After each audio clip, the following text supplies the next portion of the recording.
Tem uma questão aqui, você comentou aí a questão das capivaras, né? Tem uma outra situação aqui que é a seguinte: na Grande BH, em Belo Horizonte, em Viçosa, né? Você tem vários problemas com populações de capivaras, né? E a mídia hoje fala muito de febre maculosa.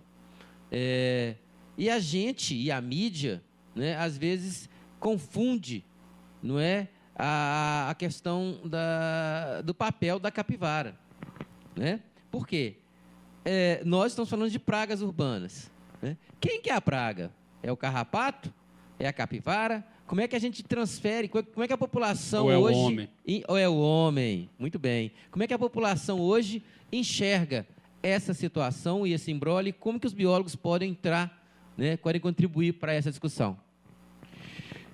Eu vejo, assim, a população que não é atingida diretamente pela capivara, né, o que está de longe, não está passando pelo problema, acha a capivara bonitinha na beirada da represa, da lagoa, né? Mas a população que está sob o risco já enxerga ela de uma outra maneira, como um problema, como a fonte de carrapatos. Agora, sob o ponto de vista de saúde pública, vou te colocar sob o ponto de vista de saúde pública, eu vejo uma situação onde nós temos uma espécie que está se adaptando e oportunisticamente está sendo encontrada em áreas urbanas, uma espécie que é tipicamente silvestre, que na área urbana se torna um problema. Não só sob o ponto de vista de estar transmitindo ou podendo ser fonte de transmissão de alguma infecção, até mesmo sob o ponto de vista ambiental.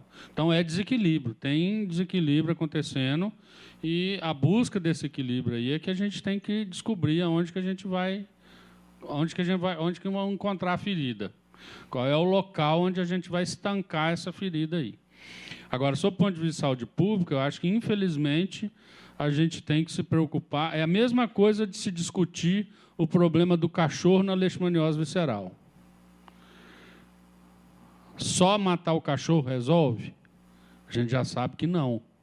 Existem outras medidas importantes. Então, a gente tem que olhar isso de uma maneira bem ampla. Tem que se fazer o controle, eu acredito, controle populacional das capivaras e dos carrapatos, né, para se manter um equilíbrio aí. Agora, a minha visão enquanto população é essa, não sei se tem outra. Bem, está chegando outra pergunta aqui.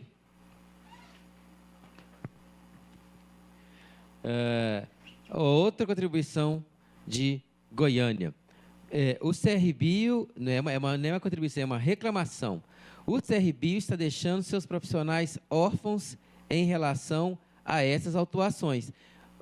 O Exley, eu não sei se você viu a nossa resposta até o final, né? Nós demos a estratégia, não é, que você tem que utilizar, né, para poder sair dessas questões de autuações. Agora, o autuar pelo autuar, né, é um rito que nós também autuamos. O CRBio também autua o tempo todo, né? Só que quem a gente autua, ele está instruído, ele sabe o que ele faz, e a gente aplica a lei do Conselho não de forma a impedir que o outro profissional atue, né? Mas a orientação que a gente te passa é que você se oriente, que você entre em contato com o Conselho, caso você seja autuado de forma errada, e principalmente que você conheça a nossa legislação, os seus deveres e os seus direitos. Esse é o recado que a gente passa para você, mas continue contribuindo, continue interagindo conosco.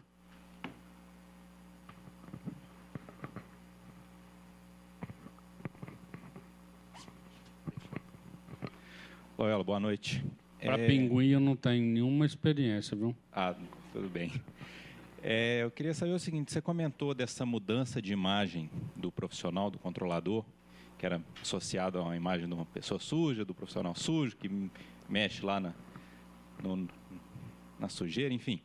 E que hoje o profissional tem que se apresentar de uma forma diferenciada. Ele tem que ser um profissional diferenciado. O que eu queria saber é o seguinte, em que o profissional, em que o graduado em ciências biológicas, em que o biólogo se destaca em relação a outros profissionais com outras formações? Em que o profissional de biologia pode se diferenciar? Bom, ótima pergunta. Eu acho que eu falei um pouquinho, talvez até rápido, que eu acredito que realmente é o profissional mais completo, mais habilitado, porque a gente tem informações tanto da biologia, do ambiente, né, do comportamento dessas espécies e da parte de controle, tanto químico quanto controle mecânico ou físico. Então, assim, o potencial que a gente percebe, isso aí é o que eu acho a grande oportunidade, maior, inclusive, da questão salarial, porque o que eu acho é que nós precisamos nos posicionar no mercado para nos valorizar. Então, a valorização do profissional se dá pela sua competência. Então, o profissional biólogo, ele sai da universidade e vai ter mais oportunidade e vai conseguir criar uma competência com a sua atuação profissional. E ele tem amplas informações para conseguir chegar nessa capacidade ou nessa competência profissional. Então, a competência para ele vai depender muito da postura que ele vai ter dentro do mercado. E aí o valor do trabalho dele vai ser atribuído pela competência que ele tem. Então, aí nós podemos pensar, inclusive, na questão salarial, né, do piso. A definição de um piso vai definir o seu valor? É o piso profissional que existe no mercado que vai definir o quanto que você vale ou é a sua competência profissional? Então, assim, eu enxergo o profissional biólogo hoje mais capacitado, mais habilitado no sentido da sua capacitação progressiva. E essa capacitação progressiva vai ser não só com especialização, mestrado, doutorado, mas com experiência prática na vida de execução dentro de uma empresa. Nós temos, por exemplo, registrado e aceitado profissionais recém-formados, inclusive, para entrar em empresas, desde que ele tenha acompanhamento e uma carga horária mínima. Ele não pode simplesmente assinar por uma empresa, ele tem que se envolver no processo da empresa, desde da busca do cliente, do diagnóstico do cliente, até a solução que ele vai dar para o cliente dele.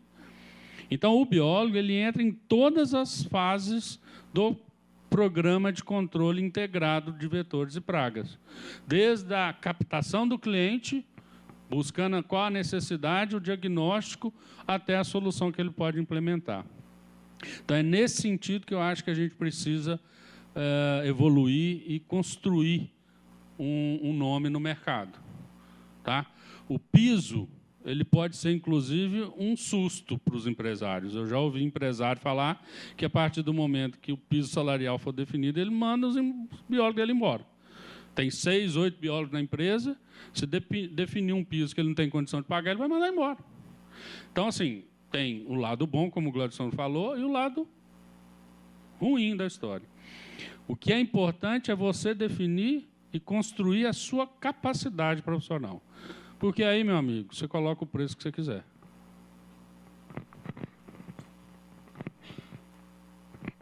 Alguma pergunta? Opa.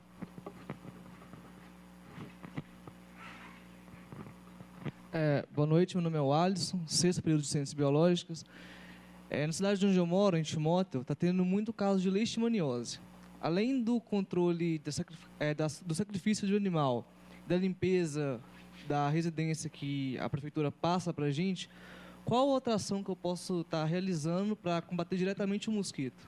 Monitoramento entomológico. Ninguém faz, e é preciso fazer. Caso levantamento, né? Monitoramento. Não se faz o monitoramento. Em leishmaniose visceral, que é o caso que você está falando aí, esse monitoramento ele deveria ser fundamental. Porque, a partir do momento que você monitora, você sabe quando a população vai aumentar ou diminuir e quando você tem que intervir. Então, falar que não pode usar produto, não sei o que, não. Tem que saber a hora e quando. Então, assim, vigilância epidemiológica dos cães tem que ser feita? Tem. Monitoramento entomológico tem que ser feito? Tem. Orientação da população tem que ser feita? Tem. Todas as ferramentas têm que ser feitas. Não adianta você ir no mais fácil, porque, no meu entender, matar o cachorro é a coisa mais fácil. Eles usam da ferramenta mais imediatista. E a gente sabe, e tem vários questionamentos com relação a isso, porque você não consegue diagnosticar toda a população de cães infectados. E nem todos os proprietários vão aceitar ou vão deixar eliminar o cachorro, sacrificar o cachorro. Muita gente esconde. Então, se você diminui o número da população canina positiva, você vai aumentar o risco do inseto ir nas pessoas.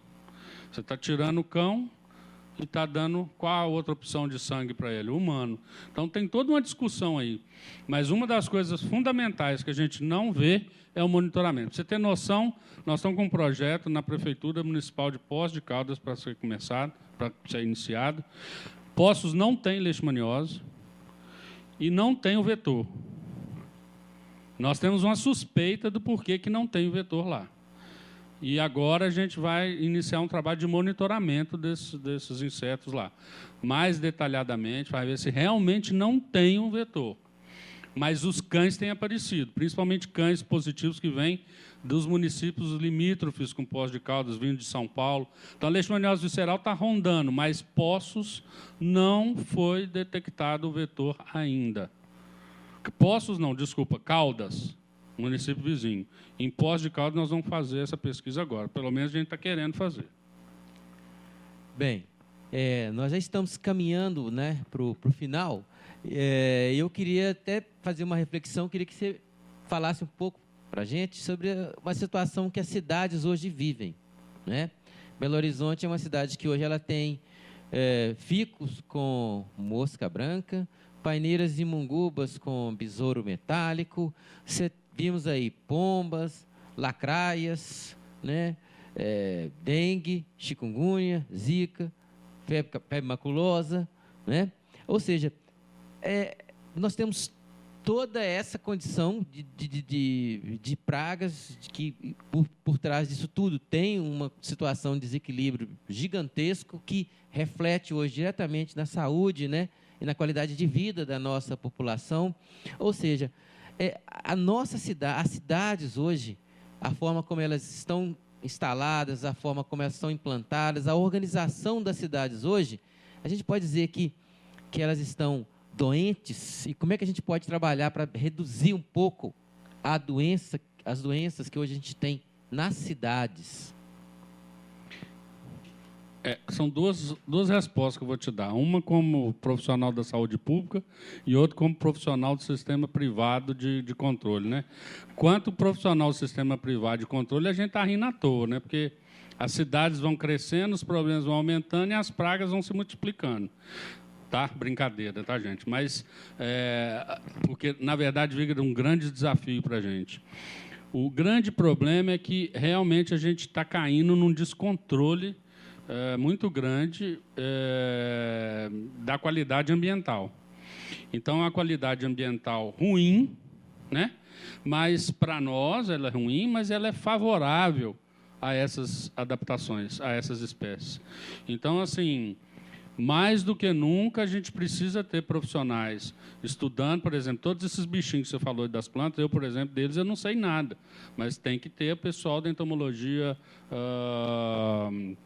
agrícola, né, que trabalha diretamente com pragas em plantas, a capacitação, formação. Na área de entomologia urbana, hoje, a gente tem carência na formação desses profissionais. Durante muito tempo, acreditou-se que não precisava mais dessa turma, né? Os fabricantes de produtos acham que simplesmente o produto... Tanto é que hoje, um outro problema sério que a gente tem que discutir, aí estaria outro papo, é a presença de produtos de uso doméstico, né? Até que ponto isso pode ser usado, até que ponto a dona de casa tem condições de aplicar e de usar esses produtos, como que elas estão usando. Essa semana, especificamente, um dos grupos aí, que a gente tem tanto grupo do WhatsApp que a gente já fica meio desorientado, mas e eu fico só olhando e escutando. Tem um determinado grupo que um fiscal estava cobrando que a empresa não podia mais pulverizar o ambiente. Ela tinha que usar MOP. E aí todo mundo, o que é MOP? MOP é aquele dispositivo de limpar piso de chão, indicando o que a gente sabe que é mais errado que as pessoas fazem, que a dona de casa compra um produto muito comercial, aí todo mundo conhece, no supermercado, na loja agropecuária, pega esse produto que é para diluir e pulverizar, pega o produto, joga no balde, passa com pano no chão. Dentro de hospital, dentro de residência, dentro de restaurante. E a fiscal sanitária falando que a empresa tinha que fazer isso. Olha que ponto que a gente está chegando. Né? E hoje, se você for em um supermercado, para você ver na gôndola onde tem os produtos para controle. É um mercado enorme. Vende-se muito mais raticida no varejo do que para as empresas especializadas. O consumo de raticida, só em Minas Gerais, na época em que eu trabalhei diretamente com a venda desses produtos, era de 150 toneladas por mês para venda no varejo. Vende-se muito mais raticida no balcão do que para as empresas controladoras de praga. Você acha que as empresas que vendem produtos para nós estão muito preocupadas com o que elas vendem para a gente, em volume? Ela vende muito mais no setor, no varejo agrícola, mas muito mais. Inseticida, a mesma coisa. Então, o uso desses produtos, né, quer dizer, e outra coisa, né? Vou contratar a empresa, você tem custo, a empresa tem custo do funcionário. Não é o mesmo valor de um inseticida, um aerosol que está lá na prateleira. Tá? Nós temos um trabalho, todo esse trabalho por trás do que vai ser feito, o que vai ser usado. Mas existe esse problema. E geram outros desequilíbrios. Né? Quantos clientes nossos que a gente atende, já usei isso, não adiantou. Usou tudo errado. Mas o que você usou? O mesmo produto. Se você for olhar, o mesmo princípio ativo, mas usou de maneira correta. Perfeito. Então, é isso. É consultar, nessa situação, sempre consultar, né, um biólogo. Perfeito? Bem, eu queria encerrar o nosso evento. Gostaria de agradecer muito a presença de vocês, agradecer ao nosso palestrante de hoje, Loyola, dar um abraço especial para o pessoal que viu a gente aí de todos os estados e já convidar vocês para a próxima edição, o pessoal que viu para a gente pelo Facebook, né? Convidar, né, a todos vocês para participarem da próxima edição, né, do Papo com Biólogo. É um evento que vocês perceberam que é um evento que a gente gosta de fazer, é um evento para conversar, é um evento para divulgar e faz parte da estratégia da atual chapa Ética e Ação, e isso é o que a gente está mostrando para vocês. É ação, é indo direto com o profissional, é trazendo o profissional para o conselho, que, afinal de contas, é de vocês. Muito obrigado e boa noite a todos.